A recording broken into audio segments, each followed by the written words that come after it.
This is a Lexibook Laptop Master. It came out around 2010 and it is atrocious. I remember hearing about this product when I was a kid, and for some reason I wanted one.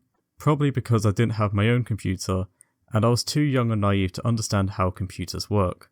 Well, I decided to buy one as an adult because I found one cheap and I was thoroughly disappointed. I mean, my expectations weren't great to begin with, but this isn't an ordinary netbook. It's worse. There's not much information about this device on the internet. Googling Lexibook Laptop just brings up a bunch of children's toys in the shape of a laptop, although there are a few adverts on the website Dailymotion. The original one is in French, but there's also one in English and one in Spanish. All of these videos are corrupted though, so it's difficult to make out what's going on. However, the ads describe this laptop as a real Windows computer. What they actually run is Windows CE, which stands for Compact Embedded, and it's a heavily stripped down version of Windows designed for mobile computing devices like PDAs and handheld computers. Unlike a regular PC, these devices typically don't have x86 CPUs, instead using other instruction sets like ARM. So it's less like a netbook and more like a cheap Android tablet, except it's not a tablet and it doesn't run Android. This device was password protected and the seller didn't remember the password. I tried seeing if it was possible to reset it.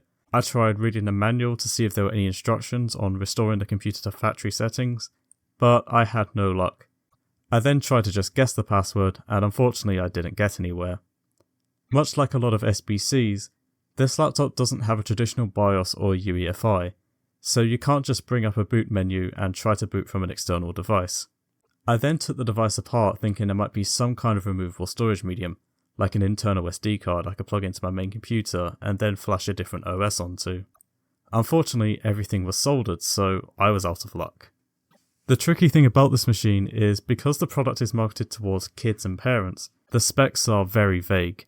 It has 128MB of RAM, 2GB of flash storage, 10100 Ethernet, pretty abysmal wireless connectivity, it weighs 0.8kg and has a 1500mAh battery, and the screen's resolution is 800 by 480. This one didn't come with a charger, and I didn't have a compatible one, so I just had to improvise. This Lexibook laptop is similar to the Sylvania netbooks, which people like Action Retro and MicroMGD have managed to install Linux on, because those devices can boot from an SD card. I tried flashing a few images to an SD card to see if maybe that would work, but unfortunately I didn't get anywhere. Eventually I just gave up and destroyed it for a few reasons. First of all, it randomly stopped working anyway. Secondly, I don't know what's on this computer. I don't know if it's anything weird or confidential, so I didn't want to sell it or give it away. And thirdly, it's a piece of junk, so I'm 99% sure nobody would want it anyway.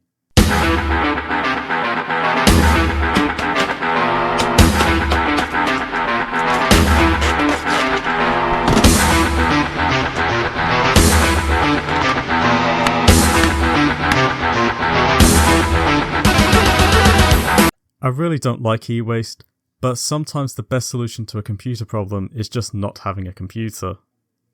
However, it is possible to run Windows CE in a virtual machine. It's very fast to boot, and on the surface it looks kind of similar to XP or 2000, but there are only 4 programs installed. Pocket Internet Explorer, which is basically useless, Windows Messenger, which doesn't work anymore, Windows Explorer, which is just a file manager, and WordPad.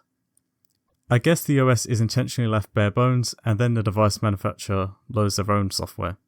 The Lexibook laptop comes with other stuff like an Office suite and media player, and it's pretty impressive what you can do with such limited hardware.